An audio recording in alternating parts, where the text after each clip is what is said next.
বেশি টিকে ছিল, ব্যাটসম্যানদের জন্য কঠিন ছিল নাকি? হ্যাঁ, আজকের উইকেটটা শুরু থেকে অনেক একটু কঠিন ছিল ব্যাটসম্যানদের জন্য। শুরু থেকেই বল আস্তে আস্তে ছিল, স্লো হচ্ছিল।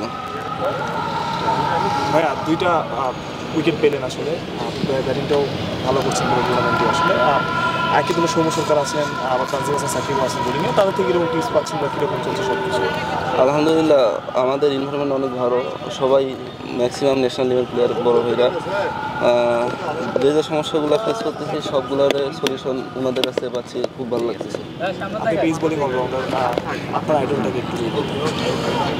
আমি বোলিং ডেইলি স্টিলকে ফলো করি, আর এমনি সাকিব আল হাসানকে। আজকে তো আসলে আপনাকে মনে হয় যে এখান থেকে আসলে ট্রফি জেতানো সম্ভব? এখান থেকে আমাদের ফোকাস শুধু ম্যাচ বাই ম্যাচ। 5টা আজকে একটা জিতলাম, আরও 4টা আছে, বাট ম্যাচ বাই ম্যাচ আমরা চিন্তা করতেছি। গ্রুপ পর্বে আসলে লাস্ট ম্যাচটা আসলে আপনারা হেরে গেলেন, কি মনে হয় আসলে ওটাই পার্থক্যটা দিন শেষে করে দিবে কিনা টুর্নামেন্ট শেষে? গ্রুপ পর্বে লাস্ট ম্যাচটা যে হারলেন, কি মনে হয় টুর্নামেন্ট শেষে সেটাই পার্থক্য করে দিবে কিনা? ওইটা জিতলে অবশ্যই আমাদের জন্য ভালো হতো। হেরে আমরা একটু ব্যাকফুটে আসি, তারপরেও ইনশাল্লাহ চেষ্টা করতেছি সবাই সবার বেস্টটা দেওয়ার। আপনার ব্যক্তিগত টার্গেট কি টুর্নামেন্টে? এখন কিন্তু যে আরও 4টা ম্যাচ আছে আমি যে বললাম, থেকে আপনার টার্গেট কি? আমি যেহেতু অলরাউন্ডার, আমার শুধু দুইটা না 3টা সাইডে আছে ফিল্ডিংয়েও। তো সব ডিপার্টমেন্টে যখন যেটা ডিমান্ড, ওই ডিমান্ড অনুযায়ী খেলার চেষ্টা করবো ইনশাল্লাহ।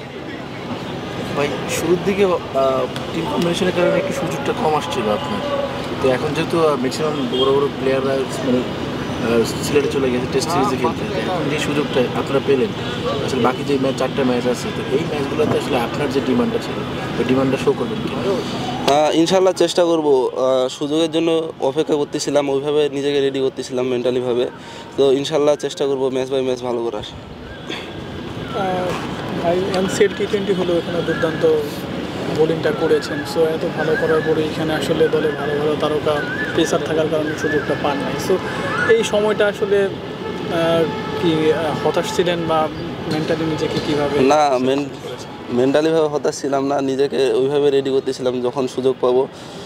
এই টিমগুলোতে হয় কি, সুযোগ কম আসে, সুযোগগুলো কাজে লাগাইতে হয়, তো ওইভাবে নিজেকে রেডি করতেছিলাম।